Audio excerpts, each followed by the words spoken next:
தேவர்களுக்கும் அசுரர்களுக்கும் எப்ப சண்டை நடந்தாலும் அசுரர்கள் தான் ஜெயிப்பாங்களாம். ஏன்னா அசுரர்கள் இறந்து விட்டால் அவர்களை உயிர்ப்பிக்கக்கூடிய மந்திரம் சுக்ராச்சாரியார்ன்ற குருக்கு தெரிஞ்சது. இப்ப தேவகுருவான பிரகஸ்பதி தன்னுடைய மகனான கசனை சுக்ராச்சாரியார்ட்ட படிக்க அனுப்புறாரு. இப்ப கசன் மிகச்சிறந்த மாணவனாக இருக்கான். அவனை எப்படியாவது கொன்றணும்னு பல தடவை அவனை கொல்லப்படுறாங்க. ஆனா கசனை சுக்ராச்சாரியாருடைய மகளான தெய்வானை விரும்புறா. தன்னுடைய அப்பாவிடம் சொல்லி ஒவ்வொரு முறையும் அவனை உயிர்ப்பிக்கிறாள். ஒரு தடவை அந்த கசனை கொன்று எரித்து சுக்ராச்சாரியாரினுடைய பாலில் கலந்து கொடுத்துடுறாங்க.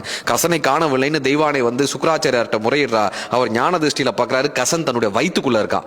இப்ப ஒன்னு தான் உயிர் பிழைக்கணும் அல்லது கசன் உயிர் பிழைக்கணும். என்ன செய்வது என்று தெரியாத போது கசன் சொல்கிறான், நீங்கள் அந்த மந்திரத்தை இப்போது எனக்கு உபதேசம் செய்யுங்கள், நான் அதை கேட்டுக்கொள்கிறேன், பின்பு நான் வந்து உங்களை உயிர்ப்பிக்கிறேன்னு சொல்றான். வேற வழியே இல்லாமல் அந்த மந்திரத்தை அந்த தேவகுருவினுடைய மகனுக்கு அசுர குரு உபதேசம் செய்கிறார். இப்பொழுது சுக்ராச்சாரியாரினுடைய வயிற்றை கிழித்து கொண்டு கசன் வெளியே வருகிறான். இறந்து போன சுக்ராச்சாரியாரை கசன் உயிர்ப்பிக்கிறான். தேவயானை வந்து என்னை திருமணம் செய்து கொள் என்று சொல்லும் போது, நீ உன் தாய் வயிற்றிலிருந்து வந்தவள், நான் உன் தந்தை வயிற்றிலிருந்து வந்தவன், ஆக நீ எனக்கு தங்கை முறை என்று சொல்லிவிட்டு அந்த மந்திரத்தையும் கற்றுக்கொண்டு தேவர்களை காப்பாற்றினான் என்று தேவ புராணம் சொல்கிறது. எவன் ஒருவன் தான் எடுத்த காரியத்தில் எந்த கவனச்சிதறலும் இல்லாமல் இருக்கிறானோ அவனால் ஒரு குலத்தையே காப்பாற்ற முடியும்.